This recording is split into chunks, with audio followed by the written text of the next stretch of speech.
Hi అందరికీ, ఎలా ఉన్నారు అందరూ? మేమైతే బాగున్నాము. మీరు కూడా బాగుండాలని నా దేవుని అయితే మనస్ఫూర్తిగా కోరుకుంటున్నాను.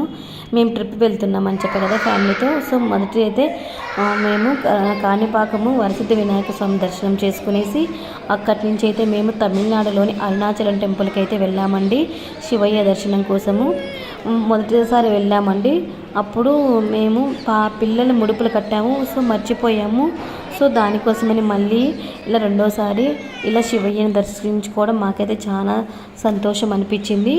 ఇంకో బాధ కూడా అనిపించింది. అదేంటంటే పాప చాలా ఏడ్చిందండి క్యూలో వెళ్ళేటప్పుడు.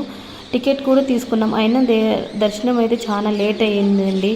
మన తిరుమలలో లాగా చిన్నపిల్లలకి సపరేట్ క్యూ, పెద్దవాళ్ళకి సపరేట్ క్యూ అంటూ లేదు. అదైతే చాలా బాధ అనిపించింది. అలా పెద్దవాళ్ళకి సపరేట్ క్యూ, పిల్లలకి సపరేట్ క్యూ ఉంటే పిల్లలు ఇలా ఏడిస్తే దర్శనం త్వరగా అయిపోయేది కదా, వాళ్ళకి ఇబ్బంది ఉండదు కదా. చాలా చిన్న పిల్లలకు కూడా అసలుకి సపరేట్ క్యూ అనేది లేదు. అదొక్కటి నాకు డిసడ్వాంటేజ్ అండి. అక్కడ ఎవరైనా పిల్లలు వెళ్ళేటప్పుడు నిజంగా చాలా బాధపడతారండి వాళ్ళు. డైరెక్ట్ దర్శనం అయితే ఇవ్వరు వాళ్ళు. మాకైతే అదైతే చాలా బాధ అనిపించింది. సపరేట్ క్యూ ఉండింటే బాగుండు అనిపించింది నాకైతే.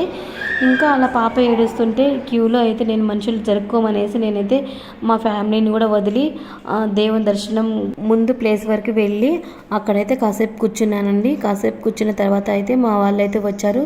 సో ఆ తర్వాత అయితే దేవుని దర్శనం అయితే చేసుకునేసి ఆ తర్వాత అమ్మవారి దర్శనం కూడా చేసుకుని బయటైతే వచ్చేసాము. ఆ వీడియోలు కూడా ఉన్నాయండి. అమ్మవారి దర్శనం చేసుకున్న ప్లేస్ అయితే వీడియో కూడా తీసుకున్నాను, అది కూడా మీకైతే పోస్ట్ చేస్తాను చూడండి. అసలు విషయం చెప్పాలండి, ఆ రోజు గిరి పైన జ్యోతి అయితే వెలిగించారండి. ఆ జ్యోతి చూడడం మాకైతే చాలా సంతోషం అనిపించింది. అలానే మీరు కూడా చూస్తారనేసి మీకోసం కూడా వీడియో కూడా తీసుకున్నాను, అదైతే పెడతాను. ఇంకా చూడండి, మా పాప ఏడుస్తుందని చెప్పాను కదా, చూడండి ఏడుస్తుంటే అట్లానే ఫోటో వీడియో తీసుకున్నాను. మీకైతే ఇప్పుడు ఆ వీడియోని అయితే చూపిస్తాను, ఒకసారి చూసేయండి, ఓకేనా. ఇలా శివయ్యను దర్శించుకోవడం మాకైతే రెండవసారి. నిజంగా చాలా హ్యాపీ అనిపించింది. అందులోనూ గిరిపైన ఇలా జ్యోతి వెలిగించేటప్పుడు చూడడం ఇదే మొదటిసారి. దానికైతే ఇంకా హ్యాపీ అనిపించిందండి. అలా అలా చూసే అదృష్టం కొంతమందికే ఉంటుంది కదా. సో మాకైతే మా ఫ్యామిలీ అందరికీ చాలా హ్యాపీ అనిపించిందండి. అలానే మీకు కూడా చూపిద్దామనేసి వీడియో అయితే తీసుకున్నాను. మా శ్రీవారికి చెప్తే తనైతే తీసుకున్నారు. మీరు కూడా ఒకసారి జ్యోతిని అయితే చూసేయండి. అలానే ఫొటోస్ అయితే తీసుకున్నామని చెప్పాను కదా, ఫొటోస్ అయితే ఇవేనండి. ఇంకా మా పాప ఏడవడమే చాలా బాధ అనిపించింది.